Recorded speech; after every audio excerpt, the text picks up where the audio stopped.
What's going on, guys? Football Cards and Stickers here, and today we've done a second reserve team 11 for the FIFA World Cup 2014 based on their individual performances. I hope you guys have all seen the previous video where we show our first 11, but this will be the rest of the side which makes up the squad of the tournament for that FIFA World Cup 2014 held in Brazil. So without further ado, we're going to start with the reserve keeper, who is surprisingly to a lot of you guys, I've selected Keylor Navas of Costa Rica. Absolutely fantastic performances during the group and indeed the knockout phase, and Costa Rica very unlucky to go out. They fought all the way to the death, only going out on penalty shootout to the much fancied Netherlands, but this guy never let his nation down and was very, very sturdy in goal and made some wonderful saves. So we have Keylor Navas in goal. The three centre-backs, he actually plays in midfield for his club, but we've selected Gary Medel, who was an absolute rock in Chile's defence and dictated play from that back three with the wing backs, etc. So we've selected Gary in the side to accompany him in the centre back berths.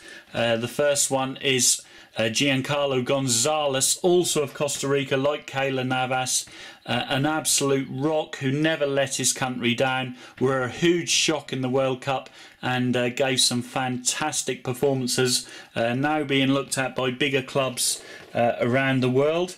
And the final centre-back we have is Atletico Madrid's Diogo Godin.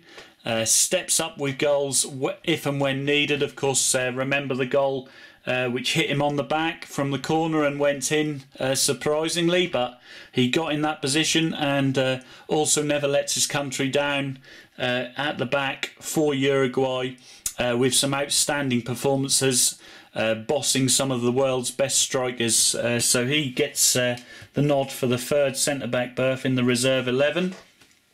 For the midfield four, the first one we have is Shaqiri, of course, of Switzerland, an absolute speed merchant, and is built very, very bulkily and is very quick and skillful on the ball. So we select Shaqiri for one of those midfield berths. The second midfield berth, a lot of surprises in this midfield you'll be surprised to see as reserves, but we've selected Mexico's Guardado, who there he is with short hair there. He has looked fantastic for Mexico in the groups and went missing a bit against Holland, but was against a tough midfield there. But for his group performances alone, Guardado makes the bench, the reserve team 11. Another midfielder who is not given much credit, but has played fantastically well during the tournament for the Netherlands, was Nigel de Jong.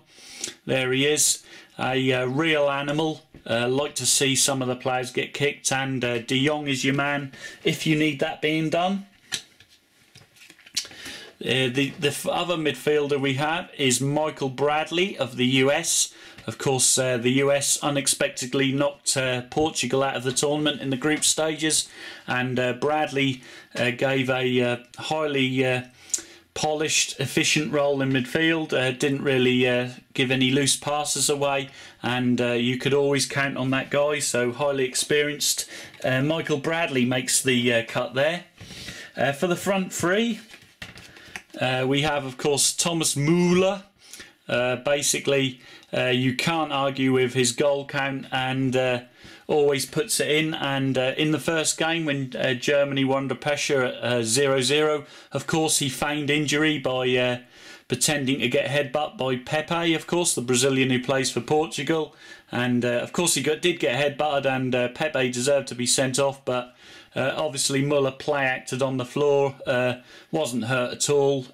That's the kind of player you need up front when you want to win the tournament, and hasn't got any morals, and also scores goals. So Thomas Muller, you're selected for the bench for definite for your 5 goals in the tournament. The next player we have, of course, is Neymar Jr. of the hosts Brazil. Absolutely fantastic performances, scoring goals, a huge amount of pressure on him, especially with the country of Brazil expecting to win the tournament, and he didn't fail to deliver. He scored in most games, and unfortunately when he was injured, Brazil were totally destroyed by Germany. And who knows, if he would have played, it might have been a different matter. It might not have been with, of course, with Hummels in defence marking him, but we will never know now. And of course, the final berth goes to Lionel Messi, not so much for his knockout performances for Argentina, but in the groups he basically dragged the team through and was outstanding, scoring a numerous amount of goals. And of course is the world's best player on current form, as everyone knows. And so he makes it onto the bench there for just for those few performances in the groups there. So I hope you guys have enjoyed it. Be sure to check out the first 11 if you haven't done so already. And of course I'd love to hear your views as to who you would have in your 11 players in your team based on their World Cup performances only of 2014. Don't forget to give the video a massive thumbs up, guys. And of course I'll see you guys all in future videos. But until then, arrivederci.